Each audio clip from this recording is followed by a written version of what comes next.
Good morning, good afternoon, and good evening, and welcome back to Third Culture Convos, where third culture kids, people that feel like they do not belong anywhere but own the world because they don't belong in any one specific part of it, but they belong in every part of it, sit down and have little chats about things that are going on in the news today. So today, I wanted to go through a bunch of headlines and that have really, because it's been wild and my interests are varied, very similar to most third culture kids. And so here are the topics that I noted in the news today. So in the news, Adobe staff worry AI will kill graphic designer jobs. So we talked about AI in the show before. We talked about jobs and just job security, AI. This is something I'm very interested to continue to talk about, especially particularly the graphic design job, like that particular profession. I can't wait to talk about that. In other news, and so I'm gonna go through all the news topics, and then like you guys, then be like, that's my Trump. That's what I want to talk about right now. Next thing, crazy news yesterday. If you were paying attention, the on the Senate floor, they talked about the aliens. I think they even used the word aliens, and people are saying that, and that was big news. And it actually finally, that news broke into the bottom left and right corners of newspapers almost everywhere. Big news, big news. Is it a distraction? So my big question on that piece of news is this: is it just a distraction? A fabricated distraction to keep you not focused on the Biden laptop story, which also had big news yesterday because of that timing, or is the cat out of the bag? And if the cat is out of the bag, do you really want it on the Senate floor? Do you really want everybody talking about this and knowing this if it truly is out of the bag? In other news, Ettifaq announced the signing of Jordan Henderson, while at the same time, Al Hilal striker Odion Ighalo, ex-Man United player, on players joining the Saudi Pro League, we're playing for money, not passion. Understatement of the year? Or is he right on? And in other news, Trudeau realizes he's been in charge for 8 years and changes his cabinet in response to failing numbers, to failing numbers. Trudeau, out of touch or out of touch? And in other news, Canadians lost more than $16 billion in 5 years due to fraud, says new report. 16 billion. Now that's more than they wanted to pay Mbappe for a year by a factor of 16.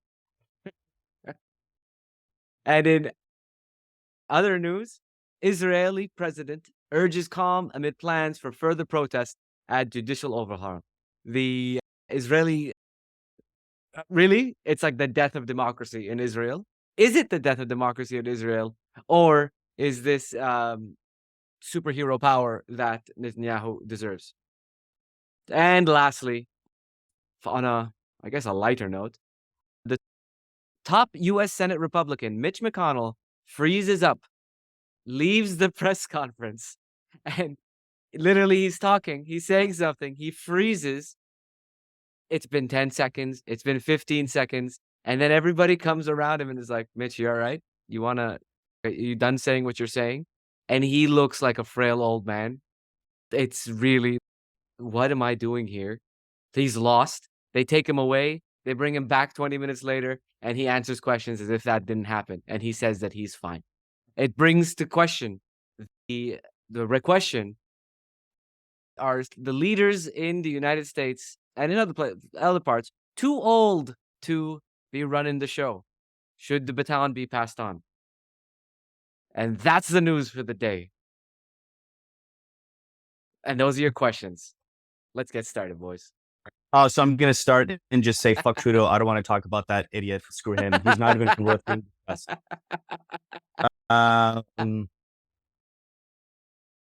Do you want to stick on the Uh, topic of Canada? Do you want to talk? Because the reason why I noted the $16 billion in fraud is hmm. because I feel like, and what I've heard is that in Australia and in the States, they clamp down on a lot of this fraud and there's like things. But in Canada, literally the only time my phone ever rings, it's a scammer. It's the only time my phone rings. And maybe that's a sign that nobody likes me, but it also could be a sign that these guys are rampant, right? They'll call and they'll say, "I'm from China," and I'm like, and they'll do the automated thing, and it's ridiculous the volume of it, and it's crazy that nothing is done about it. And so, of course, there's rampant fraud, and why isn't anyone looking out for the little guy, right? Like the person that will fall for this type of stuff, and anyone can fall Well, for this type of stuff. it, it, it always ends up being the sweet old lady who lives by herself type of Yeah, yeah, thing and elderly parents, man, doesn't they really just know take. what's going on and all that kind of stuff. But it's funny because then it's gotten smart AI. It's gotten smarter in how this thing works. So for a long time, it would just be a random number that shows up on your call display. And other times it would be like a VoIP number that's like this long number that makes no sense. Now I've noticed what it starts doing is that the area code can change, but typically speaking, the first three digits of your number, in our case in Canada, is the same first three digits of my number, let's just say. Oh, So it'd be wow. the same three digits of your number was Yeah, seen. yeah. And then what ends up happening, and that's always like that. And what ends up happening every so often, the final four digits can either be a mix and match of what your actual phone number is, or the same exact numbers, but just rearranged. Mm.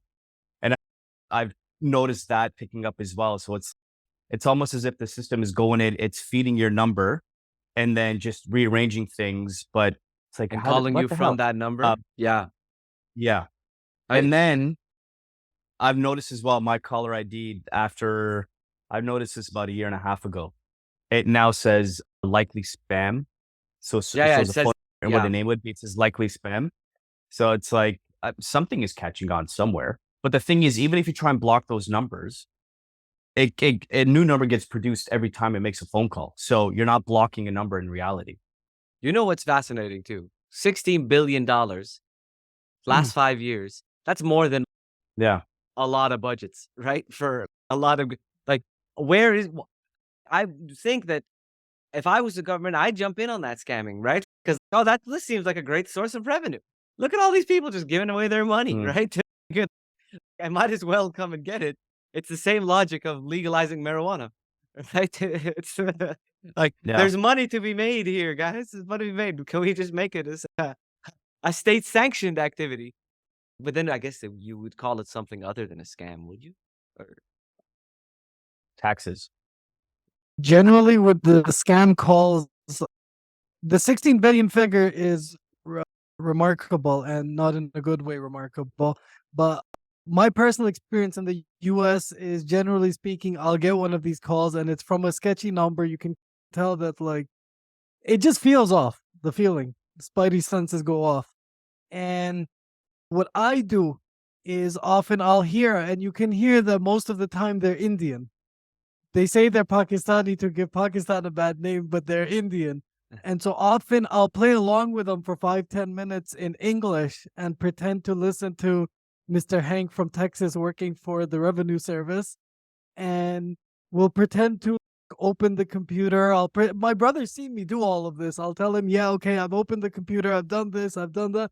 And then 5-10 minutes into it, randomly, I'll start adding Urdu words in the middle of things, just to start giving them a heads up, just to see if they pick up. Generally, 99.99% they don't pick up. And then finally, I'll just go on a tirade of, like, swearing, cussing, just straight up. Do you have nothing better to do? Is this how your mom raised you? What the hell? Is this what you've done with your life? And they'll put the phone down. And that's my experience with it. no, because He'd be like, I didn't realize I was calling Uncle Tarek. that's probably the best thing to do is to waste their time as well. To be like, Yeah. okay, especially since most of it's automated, right? Like I get this is FedEx from China. For English, press 1. For Chinese, press 2. and you're like, "What about French?" And right? "This is important call. You owe a lot money. We will close your account."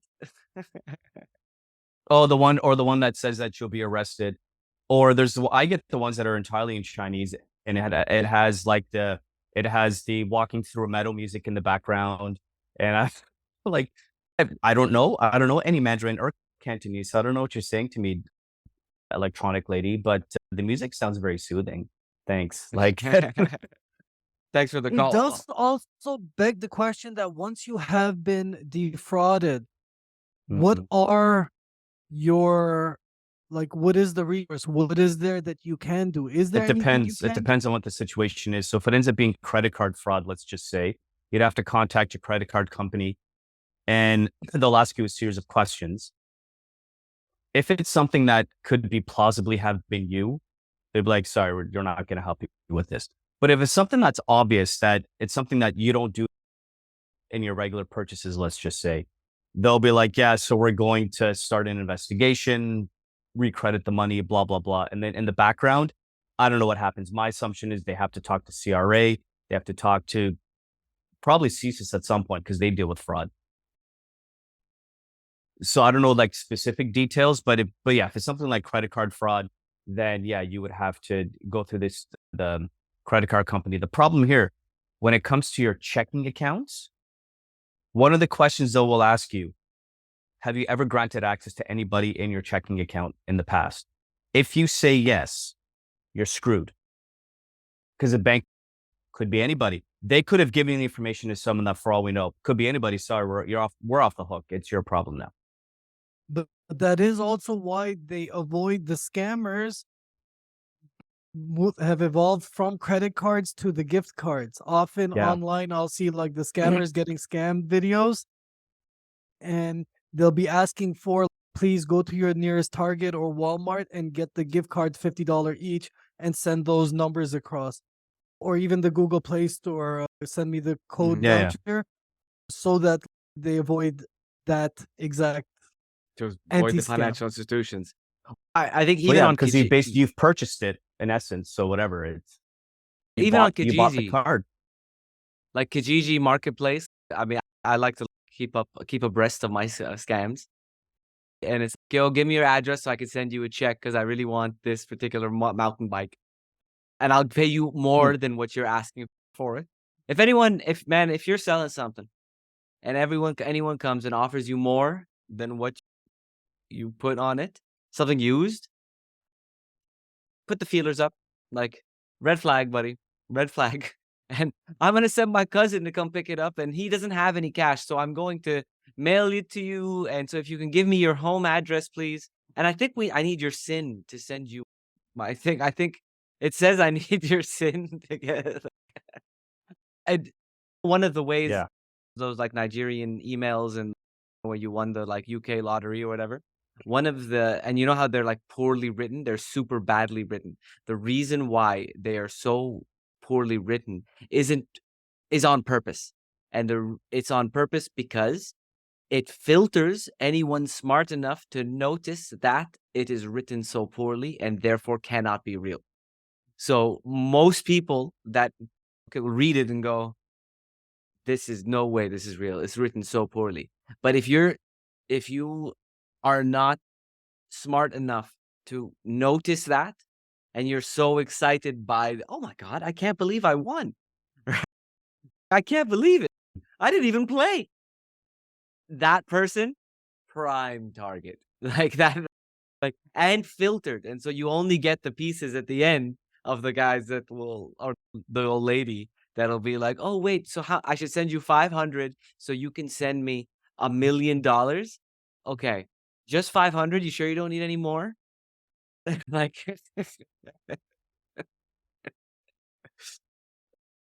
and keep you and and with AI, like you said, it's getting better and better. And so now I think people need to be I mean, I would put this in like a high school class, right? Like this, I think should be state taught. Like along with financial management, you should have a scam and fraud alert unit where you sit down and you go, this is how they can get you. And today And it won't be the same in 5, 10 years, but keep your wits about you, little young ones. That's what I mean. That, and if you do get defrauded, like, this is the agency you would go to, and this is, you would provide all your documentation This to is the this or process, whatever. yeah. Exactly. Yeah. The process, like, Yeah, for yeah. all of Never it. give Even out, because, to man, report it and not. I was sitting in the bank once, and then it was like busy, and I was waiting. It was in Saudi. I was sitting in the bank, and then some guy came to me, sat next to me. He was sitting next to me, and the like the teller, like somebody came, whatever, and he was like, "I transferred this guy this amount of money, and it was a scam." And but no, it was the bank that asked. So the scammer messaged him pretending to be the bank. He fell for it and transferred money to him. And so then he went to the bank and he showed them this. And the banker was like, "This is not from us." And he goes, "Look clearly. What did you do?" And the guy said, "I transferred money." And he was like, "Allah, you don't come to us now, man. You go to the police. Like, now leave here and go to the police station. There's nothing we can do." I get calls here that in Pakistan, that use the bank's number, Wild. and Yeah. but they're scammers. And the only way I know that it's the bank's number, but that bank's number is only one way. It's only from customer to bank. They've Yeah. specified that is not, the bank will never call you from this number. Yeah. And if I hadn't spoken to a bank manager on something random and he had mentioned this fact that, by the way, we will not contact you from this number, if he hadn't let me know, I probably would have fallen for one a couple weeks ago, because the guy called me and "You've been using the app for the bank. This is your name. This is your number. We're the bank." And then I was like, "Wait, but the manager told me," and I said this in English, "the manager told me that it's a one-way number." And they quickly hung up because they freaked out over both the English and the fact that, like, they've been caught. I just want to add, in terms, like MJ, you're asking what do you do in Canada? I completely forgot, but I looked it up. There's a Canadian anti-fraud center phone number. You would call them and give details. I Man, guess if you get fraud. I feel like we should take some of that 16 billion and give some to them, because they could then do more.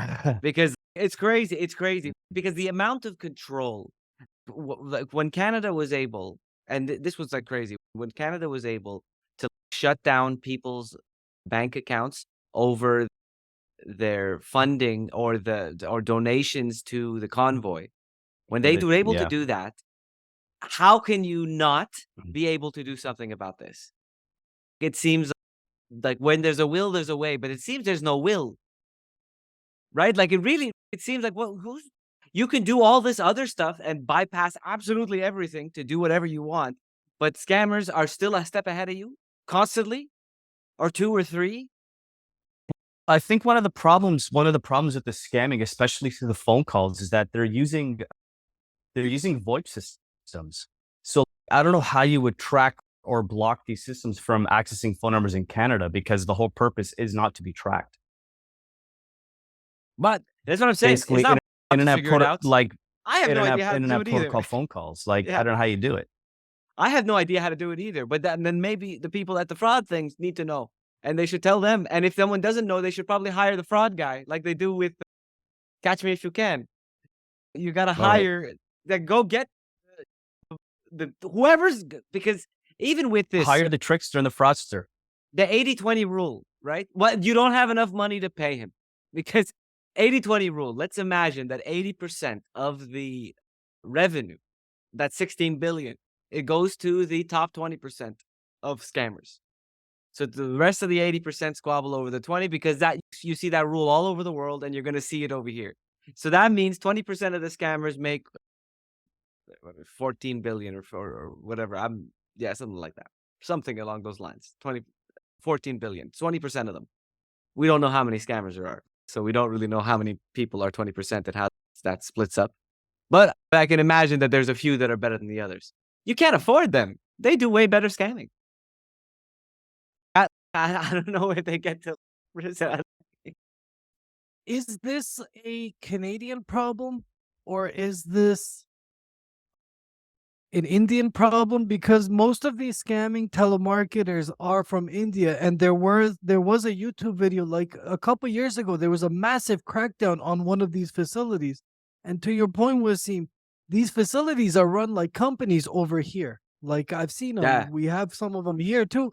You'll have a manager. It's a full office. There'll be 35, 50, 100 desks employees. and phones and operators, and you'll have one manager.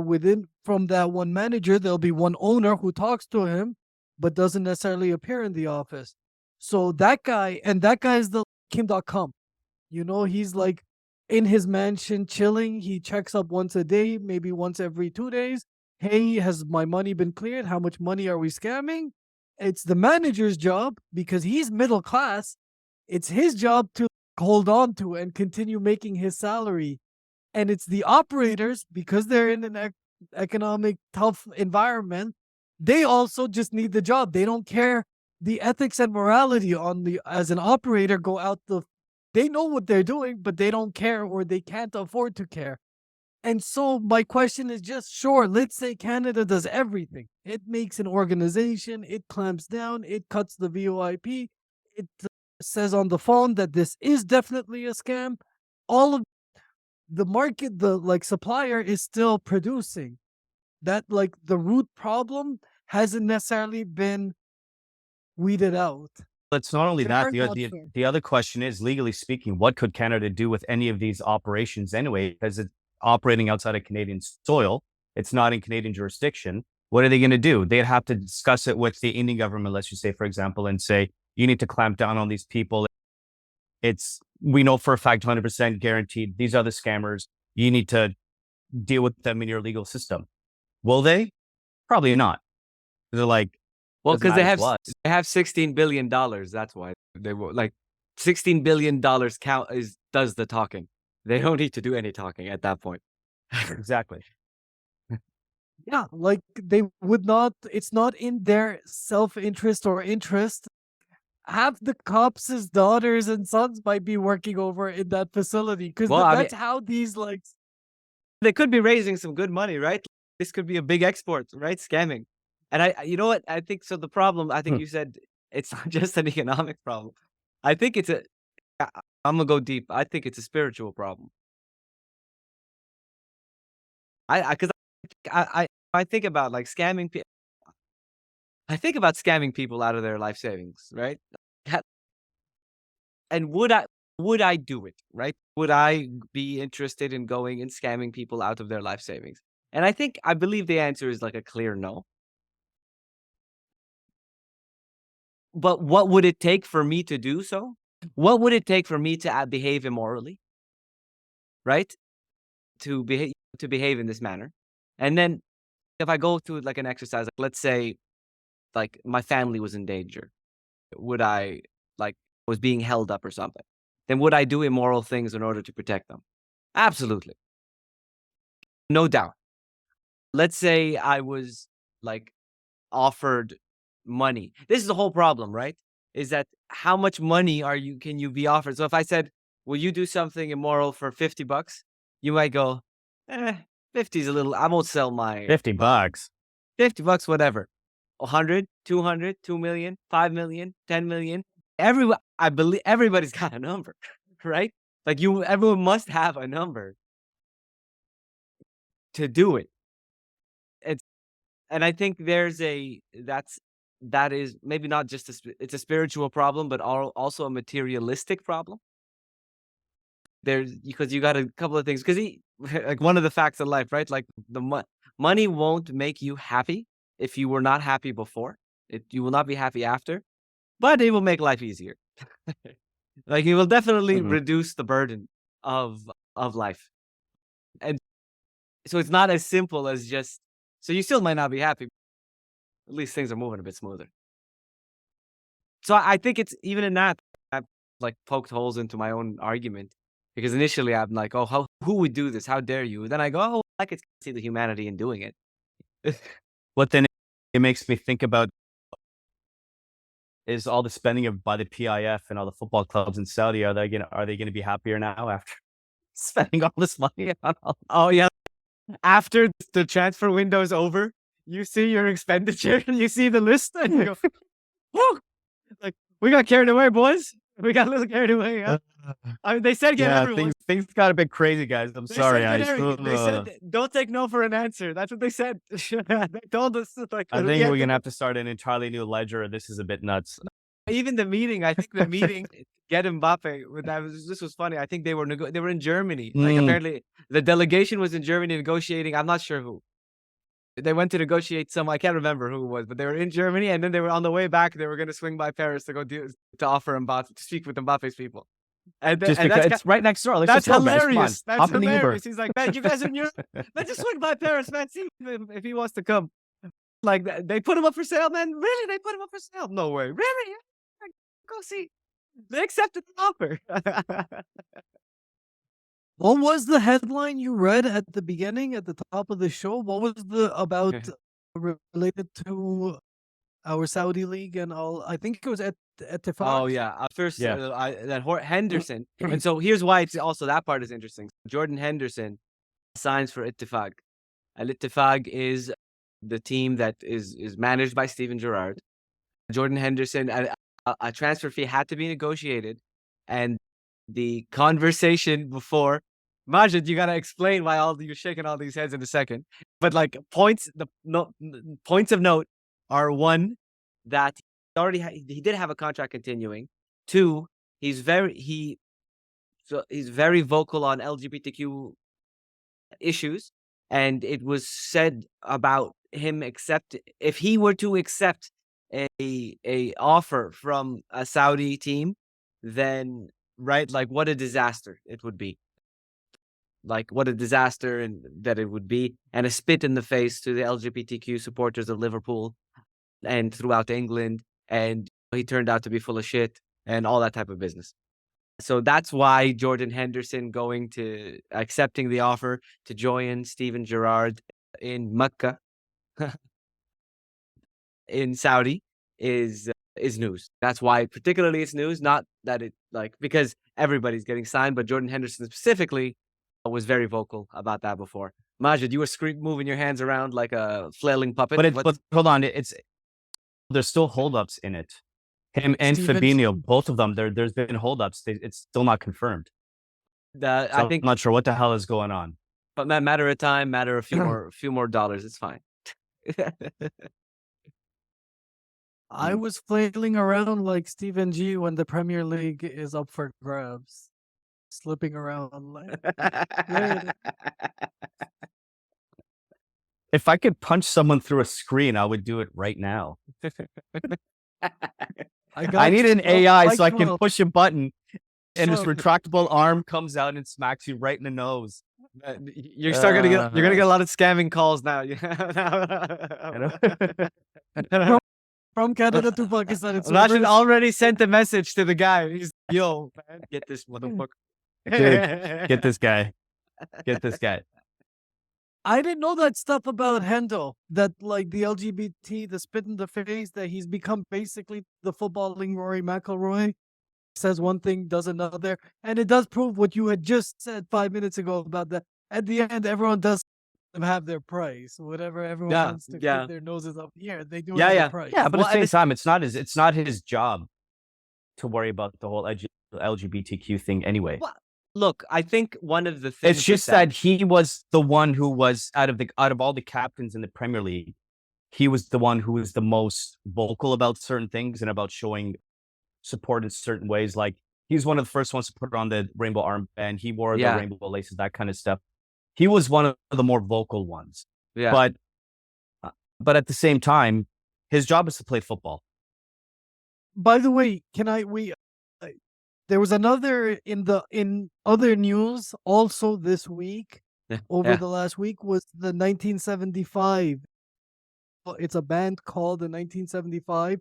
They were playing a show in Malaysia, and the lead singer is gay, and he stopped the entire show and made a whole statement, and they were immediately whisked away to quality. No, it's not only that he made a statement, he also went to kiss the bassist or the drummer on stage.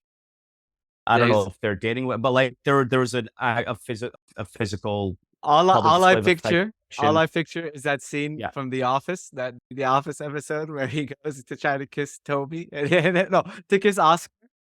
He goes to kiss Oscar's like, no, we don't. I don't need. We don't need to do this. We don't like. We don't need. Goes and he Yeah, goes yeah. kiss, and then he goes, oh, I'm really scared, Michael. No, Michael, and he kisses him, and then he turns around and goes, I'm here. We're still all here.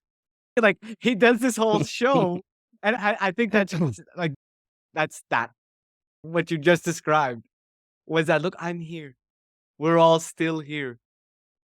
Like Like a lot of Malaysian LGBT individuals and members have come out and said thank you, but no thank you for your white savior act.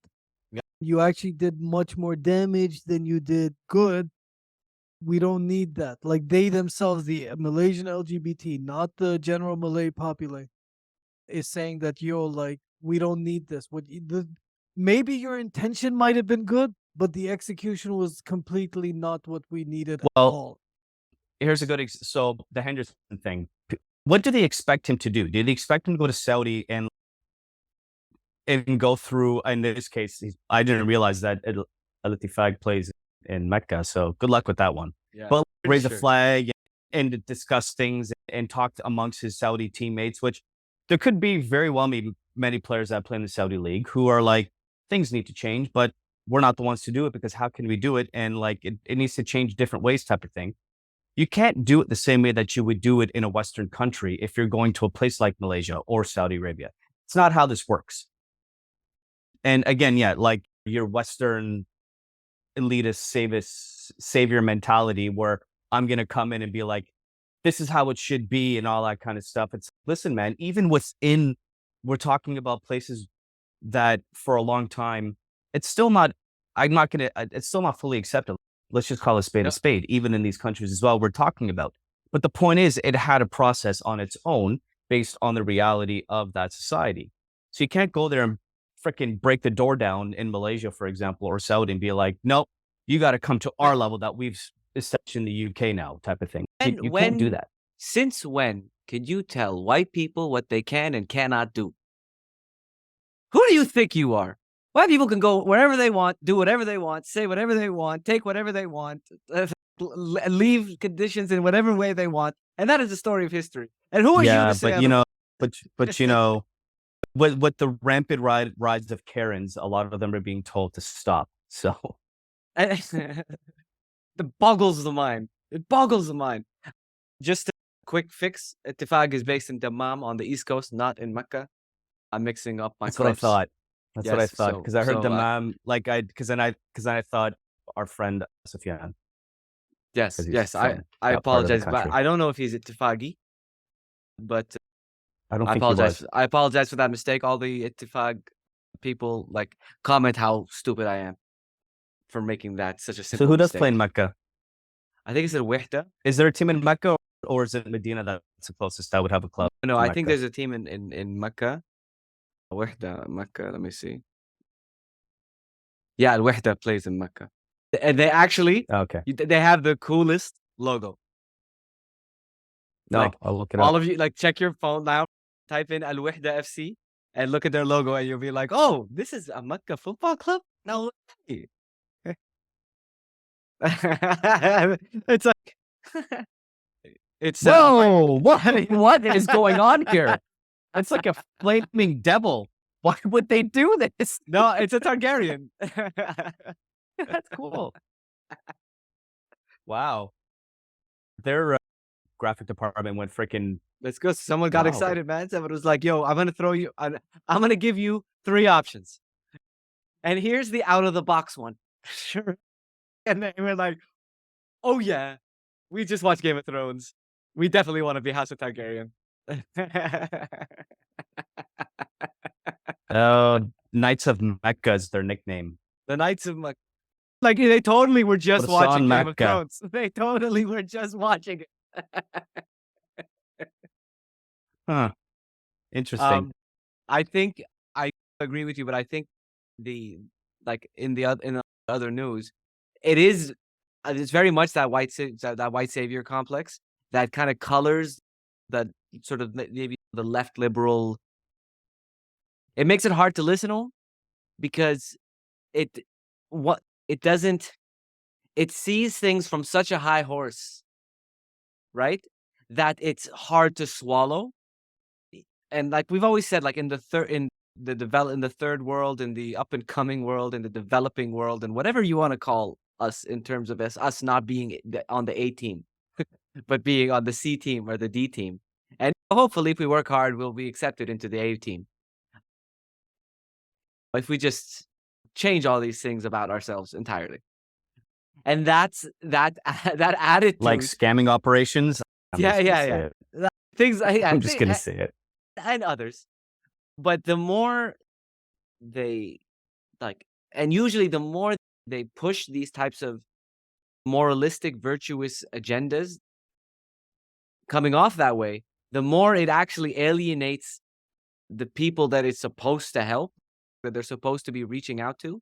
And I think I don't just, it's difficult because they just blame people for being different, right?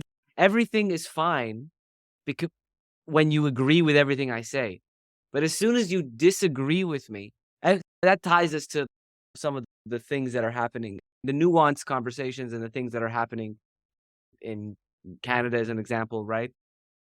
When it comes to flying rainbow flags and in schools and drag stories in schools and all that stuff. I think it's like the same thing. Like you're all welcome here as long as you think exactly as we do. But if you dare to express an opinion that is different, we will not listen to that opinion. We will ban you. Like we will not engage with you. We will ban you because we are intolerant of tolerance. We are intolerant because in our high morality, we are intolerant of intolerance. And that is to us intolerance. And so we are intolerant of you. And there's no middle ground. There's no conversation. It's with that bigger game. We talked about it recently about the role of, let's just say, Hollywood in programming the public. Let's just say, yeah, in terms of how things are perceived and viewed and presented in movies and TV shows and all that kind of stuff. So I'm using this as a quick segue into the UFO thing. Mhm. Because guess what? Who's the new terrorist now? It ain't the Arabs anymore. It ain't the Muslims anymore. Everything's all about now the UFOs and all that nonsense. Yeah, we're not talking about Walid bin Walid in some far-off desert in Libya trying to bomb the crap out of us in the United States. Like now we're talking about, but the threats from above us now. You know what I mean? Yeah. Like it's good. The narrative is changing, guys. It's take note of how things have changed in the narrative. Like the Arabs became the new one after they got bored of the Russian thing because the Soviet Union fell. Yeah. Project Win. Yeah. When you, Wasim, started in other news at the top of the hour and you said that is the UFO thing being used, is the UFO hearing being used to cover the Hunter Biden story? I found it to be the opposite. I found it to be that they were like CNN was headlining the Hunter Biden story, and in the corner was some conspiracy about UFOs. Like the headline itself was very iffy. I watched the hearing. I was riveted by it. I thought it was super direct and super interesting, but super clear. And I think all three of the gentlemen there were very credible. These weren't tinfoil nuts who wanted to see UFOs. They were soldiers who saw something and they reported it and nothing happened. There's a big difference between those two. And they kept reiterating this. Commander Fravor kept saying that, I'm not down with this thinking. I know I look crazy, but I'm telling you, you are stupid for other planets. Well, his face. Yeah. It's just the bombshell is that all three guys confirmed that UFOs exist, and they basically said aliens also exist. And yet I feel no one is freaking out, and everyone has just woken up as if it's normal. And yet we have crossed into a new, like Rashid said, there's new baddies in town. I like, I'm with you. My question, because I was thinking about this yesterday. I was going like, okay, let's say it's true, right? And they have the evidence. Now, is it something that you want to announce on the airwaves? You want to make sure everybody knows? Because I think, or is it something like this is my take on it. Like my take on it is that they shouldn't tell everybody because not everybody can handle it. And I think if you ask, they should tell you the truth. So if you want to know, you can be like, "Hey, are there aliens?" And they'll be like, "Yeah, man, yeah." Like where? Oh, over there. Yeah, they fly over there. You want to know? You ask. I'll tell you the truth. But if you don't want to know, which I think a lot of people live in that category as well, I don't want to know. So don't tell them. Why bother them? Don't bother them with this information. There's nothing they can do about it. There's nothing that can happen. If I like it's similar. Like what the terrorism exists, right? Some people would rather not know that, right? Because there's nothing that they can do about it, right? Scammers exist. Oh, like some people would rather not know that. Like this, you don't have to teach aliens 101 in school. Not everyone needs to know this. And because some people, it does just make them panic. It's too much. It's too much. That's a good thing though. Like, what about the kids? I didn't even necessarily consider that. Are we in science class? Can we at grade 5 decide that, yeah, like the science teacher should be able to tell them, guys, we don't have conclusive evidence that they don't exist, but we have conclusive evidence that they might exist. Is that, I haven't said anything. I think I've said what the hearing No, said. the Like, kid's got to raise his hand or her hand. You can't say guys. The kid has to raise their hand and ask, and then and I think actually you might have to do maybe 30 seconds of digging at the very least. Like So yeah. I here's something. So I was at work recently and doing my thing, whatever. And I'm reading a book by David Baldacci. One of these guys is always a New York Times bestseller. Always has his books in the airports and stuff like that. And this was published back in 2008. So this is in the height of the Arabs being bad guys, bad people, Arabs, the Iranians, you know, remember Back to the Future. The let me end. Evil. But like I was reading this, and it's at this point where the guys, they're basically the dialogue between the guy who's undercover trying to nab this Iranian guy who's like buying weapons, and just the dialogue is stupid. So the story is pretty good, but like the dialogue that comes along with these Americans who write these stories and seen it in like TV shows. So I'll just read a little bit. The Iranian assumed a sophisticated fighting stance. I was trained as a mujahideen. I'm like, first of all, that's plural. He wouldn't say that. Secondly, I look forward to killing you with my bare hands. Serve me well in death, filth. What idiots? What, like, in what reality of all these mujahideen people would say anything like that? As if they're speaking in Fusha. Like, what is it before they kill you? What is like this nonsense? The old kung fu movies. This is like an old kung fu movie. Yeah. So my question is, at some point when the aliens finally do appear and they're like, okay, they exist, they're here and they're bad. I want to know what kind of stupid dialogue they're going to have for the aliens at some point. But it's when that becomes a reality and like shit like that. Like but no, it's distractions. Sure. It probably is a distraction. No dialogue. I just want to attach this to the Mitch McConnell thing. They'll just keep zonked out and there's just no dialogue. Because, by the way, in the hearing as well, they said that so far, all the ships that we've seen or all the encounters we've had, we consider them to be running recon missions right now. Like the aliens are totally coming here, checking out our stuff, our military stuff, seeing what we are capable of, because they also said in the hearing that a large number, like the density wise of these episodes, is near nuclear sites and nuclear like facilities.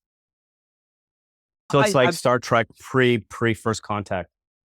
Or even like this is you said when they attack us, and this is my thing is what if they're not hostile? What if it's like the Abyss where they're just coming to literally recon, see us? They're like, these guys are from the Stone Ages, and you know what? You Let's just make friends with them. you know and what I enslave thought? them. You know what I thought that was like wild? That no, they're not coming to check us out. They're coming to see how well we're growing. Right? Because they planted the seed. Like that they literally planted us on the planet and then are now back 20 years later or like They're 20,000 checking in. years They're later. checking in on They're their checking Garden of on their Eden. crop, right? How did they grow? Oh shit, this one looks like they're trying to kill themselves. Let's get rid of these. What's going on over here? These guys with the nuclear weapons. I saw Oppenheimer over the week. Throughout the week, I saw Still Oppenheimer. haven't seen it. Yeah, it's good, man. I enjoyed it.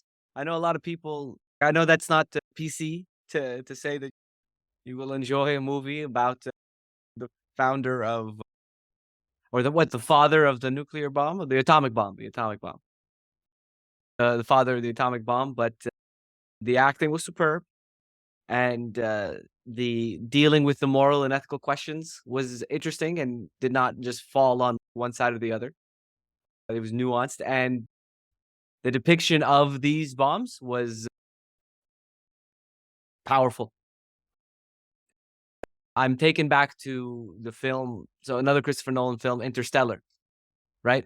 And Interstellar is fantastical, is the word I use to describe it, because I remember when the first 5 minutes of the film when he's like on Earth and he's a farmer and he's a normal person and and then he goes up into space and the transition from the farm to space is it made me feel like I was on the ship, like being shot out into space, and the movie changes like tone quite drastically, similar to what like Up has an epic beginning, like that like it's just the first 5 minutes you're crying at the end of the first 5 minutes, and now you're hooked, and you're like, okay, now I'm in this like I care about these people so much right now. And Interstellar, I think, did that as well, where the first 5 minutes I was like in like I was up there, and I felt like I was doing I was in the thing. And Oppenheimer is the same as well with the way I think the way the bombs were, like the way he dealt with the bombs and how they like let you feel it. It was it's an I think that I mean that I think that's a good example of a well done film. It's where it emotionally gets you like feeling the feelings that it looks like that they're seeing, right? Like whether it be a bomb or whether they're going off into space, like I could totally feel it, and that's really nice about the movies. Like it made me miss the movies, and I think then Christopher Nolan, it seems like he's the kind of guy that you watch in the movie theater, right? That's good stuff he made. Yeah, he was the first. He's one of the first directors to talk down to stream services and say, "Yo, I'm not down with any of this." I think him, James Cameron, they're like the last of the cinema directors, if you will. Even Scorsese gave in with The Irishman Yeah, eventually to Netflix, and he was, in my opinion, he was one of the old like cinema people. Like you have to yeah. watch his movies in the cinema. I haven't seen Oppenheimer yet. I hope to. But yeah, the morality, the ethics, I hope they dealt with it. Mhm. Because like it's tough stuff. It's not easy Well, stuff. It's and like I some don't of these think questions are kind of like I know the I'd rather deal with the aliens than deal with some of these questions. Let's just yeah. What was the big Until an alien rights activist step in, then what's going to happen at that point? Save the aliens. Save aliens. I think because they'll connect with the AI activists, right?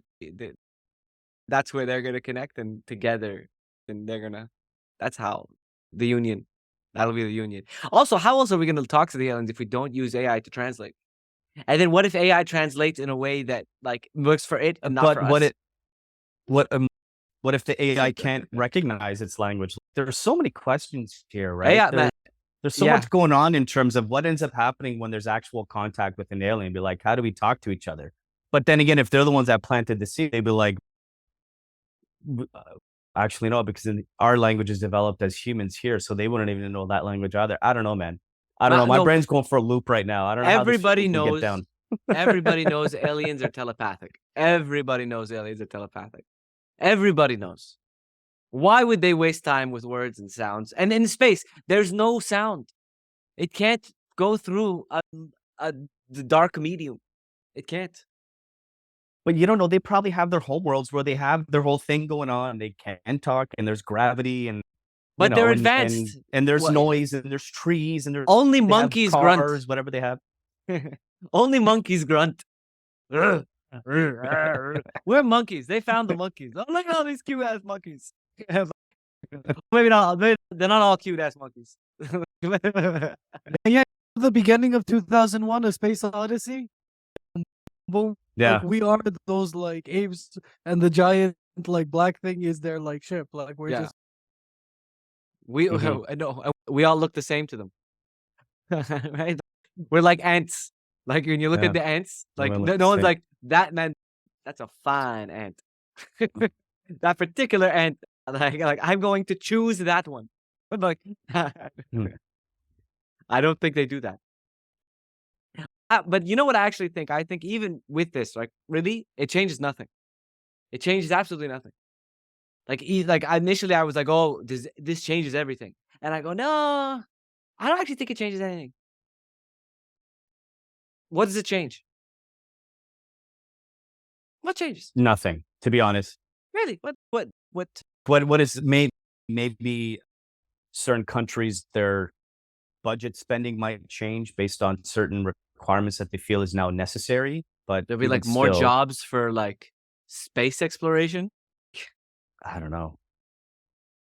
You don't think this would change, reignite or revitalize the religion debate across the world? I'm not talking about any one religion in particular, but I'm just saying in general, religious people in general. You don't think it would either confirm them and they would start acting extra crazy, or it would give them that moment of doubt where they reverse and they're like, yo, there's nothing I've ever learned is real, and none of it makes sense, and YOLO, and they start doing let's put it this way. Any monotheistic religion would have the carpet pulled up from underneath it in a second. I disagree. Because the whole concept of this great creator that is not on the same realm and not on the same plane as us, period. Yep. Continue. would be completely thrown out the window, because technically these aliens that would have created us are living in our same plane. Oh, no. So that takes away that I'm whole, not that saying whole that they could discussion. I'm not saying that they created us. So they may or may. I'm saying that's a wild thought, just like all the other thoughts. But what I'm saying is easy. You say, oh, God created the aliens too, like piece of cake. Obviously, yes. Yeah. But if like they come and say, no, sorry, man, we did it, there ain't none of that guy. Oh, they're lying. You're screwed. They're lying. Religiously speaking. They're clearly lying. And actually, like Islamically, it said, like, when they come at the end of days, they will tell you that I'm good, but I'm actually bad. And he'll tell you that I'm bad, but I'm actually good. Remember, I think, was it the Masih Dajjal will go around with two pools. Yeah. And one pool's going to look like heaven, and one pool's going to look like hell. But it's the other way around, and only the Muslims know. So the Muslims are going to go into the hell pool, and then they'll be sitting and chilling.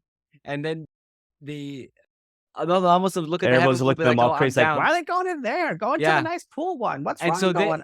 They could be that. They could be that. They could be the Messiah. Like, so I think with religion, but also with religion, one of the things about religion that, at least the old ones, right? Not the new ones, the old ones. I'm gonna clarify that in a second. The old ones have shown their ability to adapt to change because they're old. So they've lasted very long because their ability to adapt to certain things And religious people don't need much. They believe in a God they cannot see. So they don't really need visible evidence even, right? It, like I said, and in the Quran it said, we've created things that you don't even know and you don't even understand. Easy. There you go. There's the sentence. There's the thing that like a piece of cake. And I think the same for, I think with Hinduism and like the cyclical stuff, that's also piece of cake. It shouldn't be that too hard to work that stuff in, to work in this new information, or to ignore that new information because that's also just as easy. And for the new religion, so the you are what you feel like, not what you are. Like the new religion, Mhm. like the climate is that the new religion. For that religion, and like I don't know, should I be clearer, or does everyone know what I mean, or should I be even Sure, why not? okay? The like the new age liberal religion that is the climate is being destroyed. I gotta go stick my hand onto a painting and ruin it. I need to like Mhm. everybody is everything at the same time. What is a woman? What is a man? Really, The it's alien all activists. those people. I think will they have trouble? Are we referring, would the umbrella term be fair to say the woke culture? Or is that Yes, too that would be fine. niche? The woke religion, yes, the woke religion. Let's label. Let's label if you identify as a woke religionist, a woke label. But I think that at that point, the aliens would just have to disclose how they feel about rainbow bands and how they feel about climate change. And you know what? Maybe they blew up that pipeline. Maybe it was them because I could see someone being like, "Oh yeah," For your own because good. yeah, because They they did hate it for oil. your own good. They hate oil, and they're coming Yeah. around nuclear.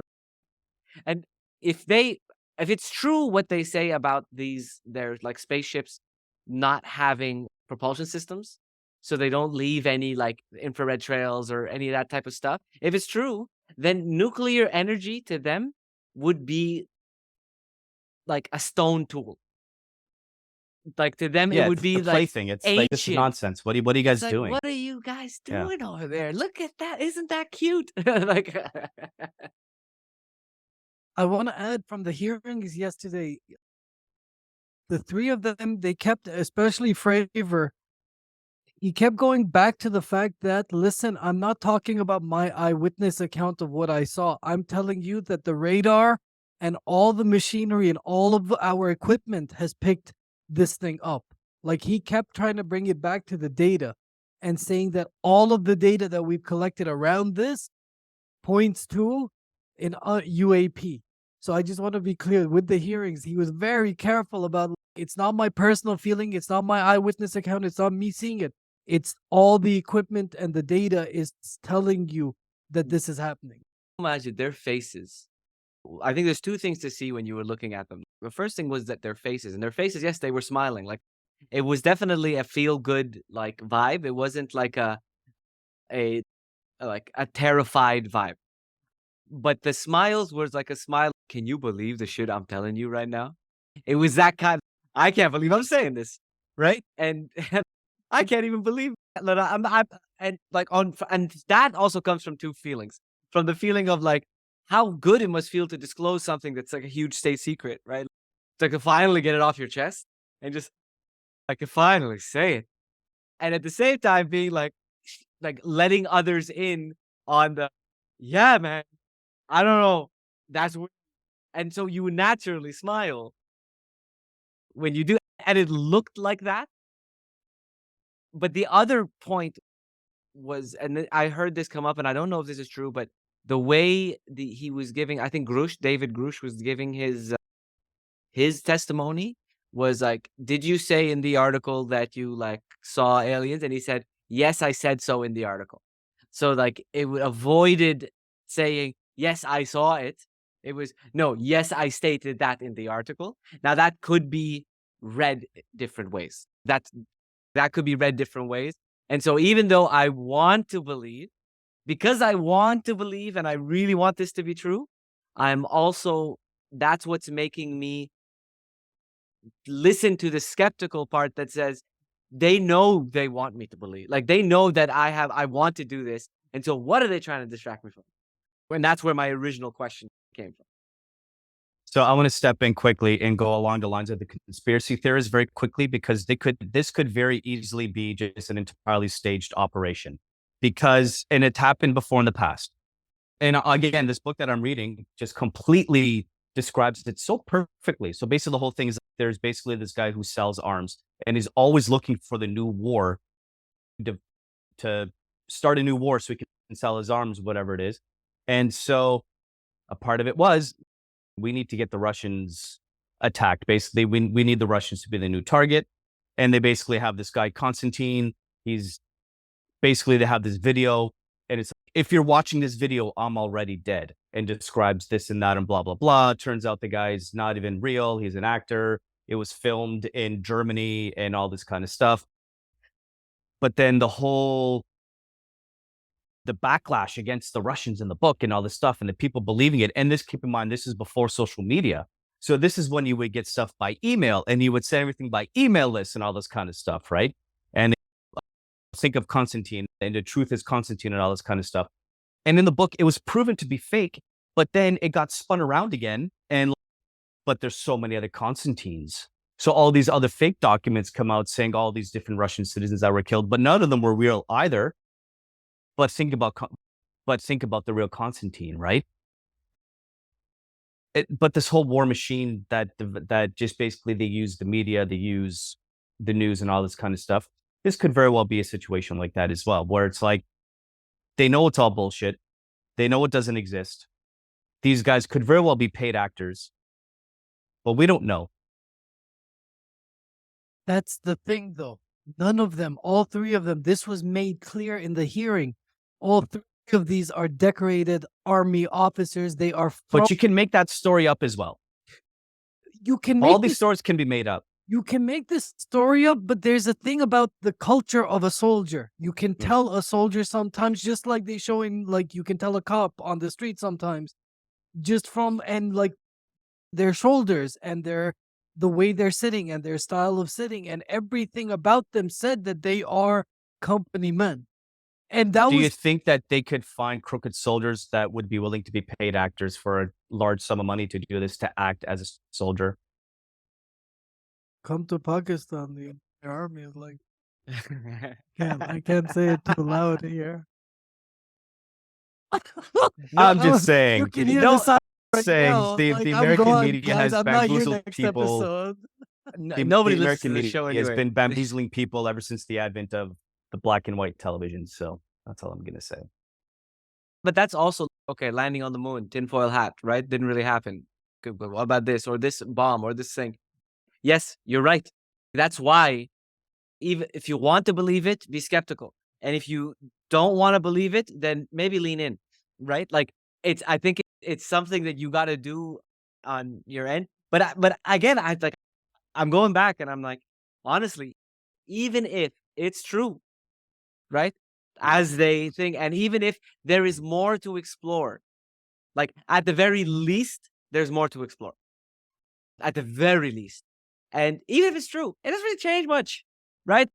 Is there Where's the thing? The sci-fi, like the sci-fi TV shows, for example, they always described how the degeneration of the Earth happened and wars and nuclear war and blah, blah, blah, this kind of stuff.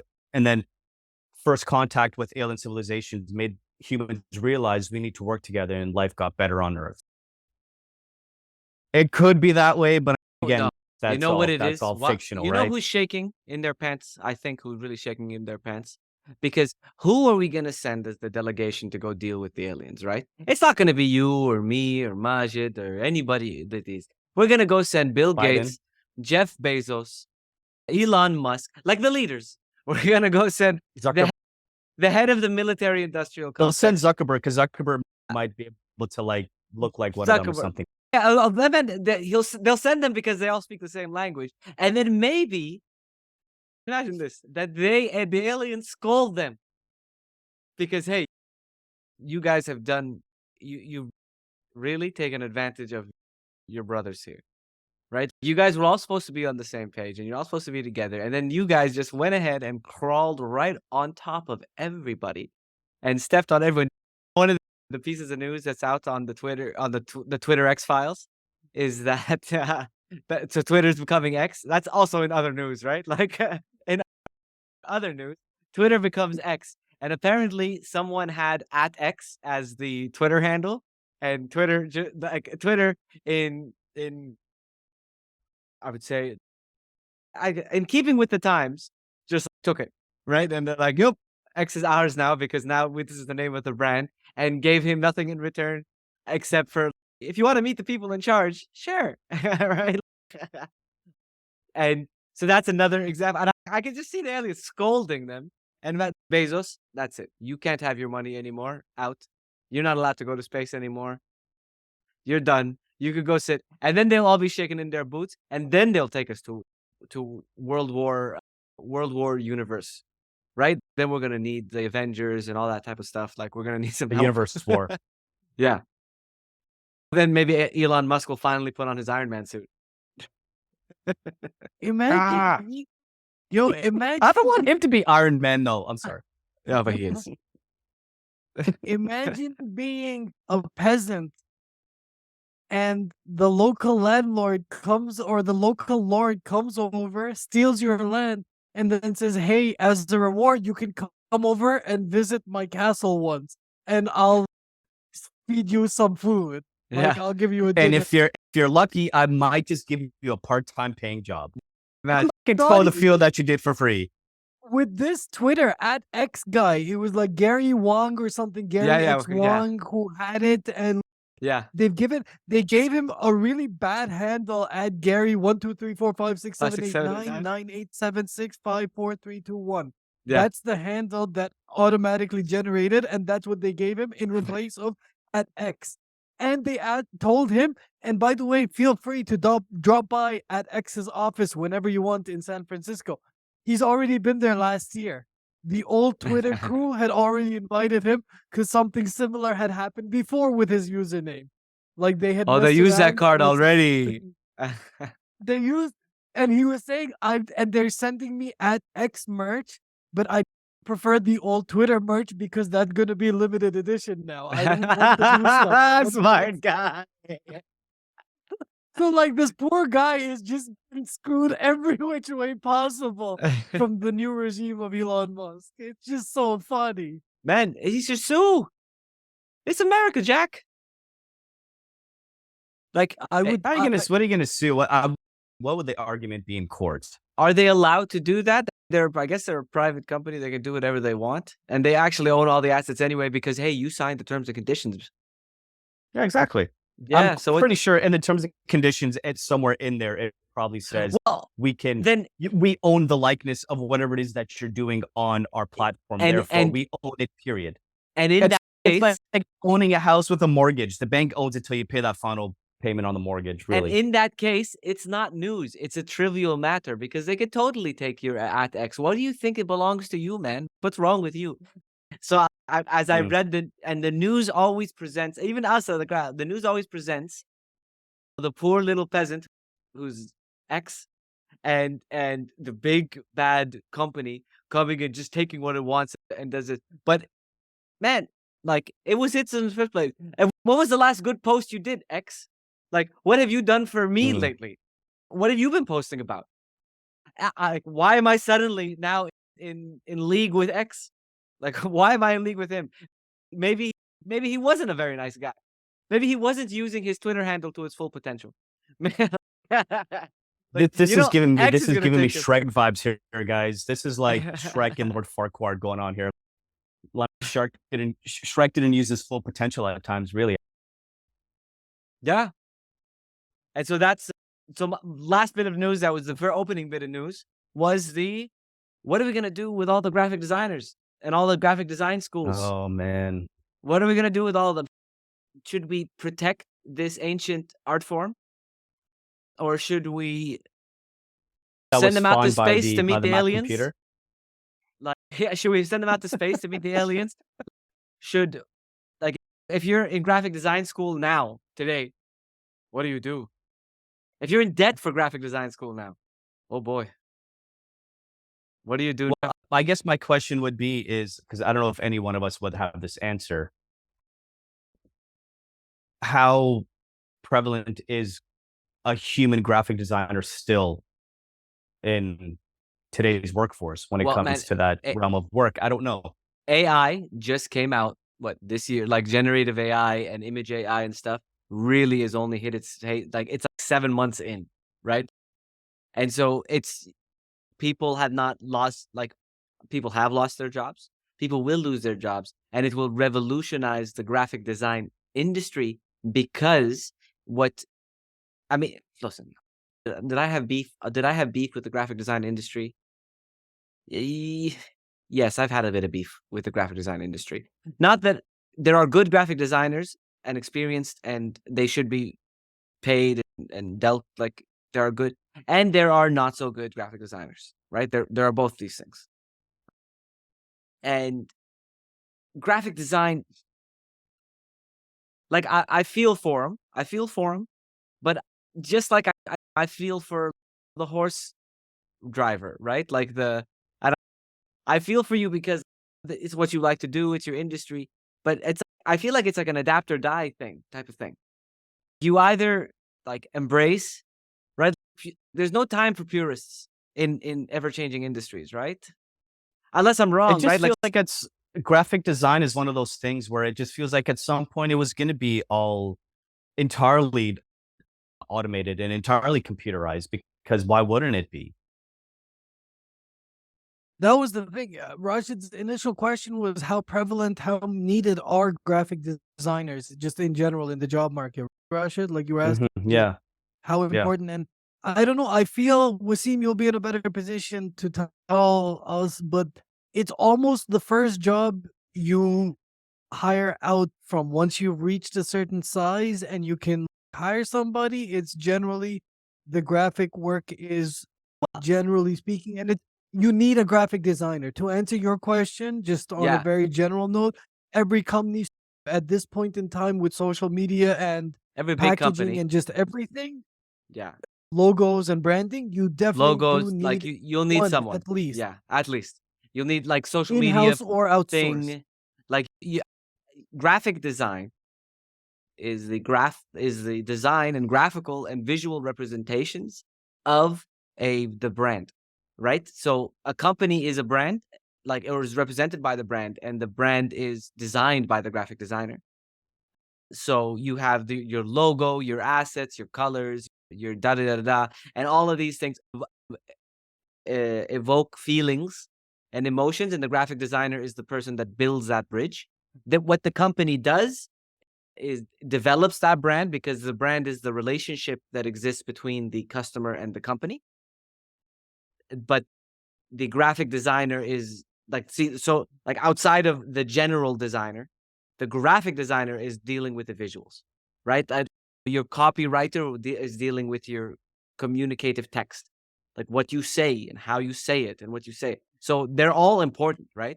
And just like copywriting is changed forever as a result of ChatGPT, so is graphic design. So will video editing, so will video production, so will film production, like so will music production, audio production, like absolutely everything. And if you're like a pure, I mean, listen, I don't even think there's a purist graphic design, because like in the 70s, how did they do graphic design before there was Adobe and before there was, because they did do graphic design. They did magazine covers, they did logos, they did all this stuff. How'd they do it? They sat down and you literally you've seen, what was that? Yeah, everyone knows. You went to the room. What's that show, Majid? The Hair, show. the movie, No, not Hair, the movie. The show, awesome show with John Hamm. Mad Men. Mad Men. And so you go to the graphic design, And the guy like, goes crazy. One of their graphic designer in season 3, yeah, season yeah. 4 with the computing Yes. AI. The Like he computers was just like, throw him yeah, off, right? And they throw him off. So initially they would sit there and they would draw and color, right? And like Disney cartoons before, you had a team of illustrators, like hundreds and hundreds of illustrators that would sit and draw Yeah. every single frame of the thing, and they had people that did background design, the people that did world building, and the people that did and all of that stuff, and the people that wrote the story, and so all of these departments came together to make Snow White and the Seven Dwarfs.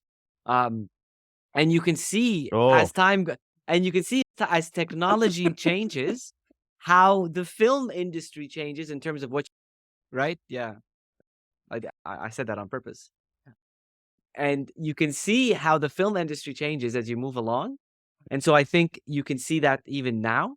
And we're gonna so it's graphic. I thought it was like funny when I read the thing that like graphic designers at Adobe are worried about losing their jobs as they release a graphic design like AI. And I go, and the worry is founded. Like, no shit, you're worried. Like, of course you're worried. And so if you're worried, like, what do you do if you're a graphic designer? I actually don't think it's the end all and buy all. If you're, let's say, if you're stuck in your ways type of graphic designer, you you're in trouble. B, you're not going to be a very good graphic designer because part of being a graphic designer is to be open and creative, I think, and be able to pull different things. So I actually think you're in a better place to adapt to this world with a person that has the skills that makes you a graphic designer, because now you, I mean, you have a whole bunch of new tools, and still even the graphic design that happens in AI is a result of an interaction with a human being. It doesn't just happen on its own.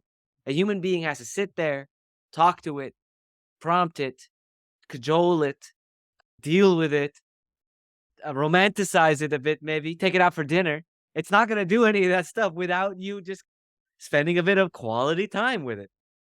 And that wasn't different from using Photoshop when Photoshop first came out, and when like Premiere Pro first comes out, and when all of these tools that didn't exist at the illustrator's desk years ago exist now.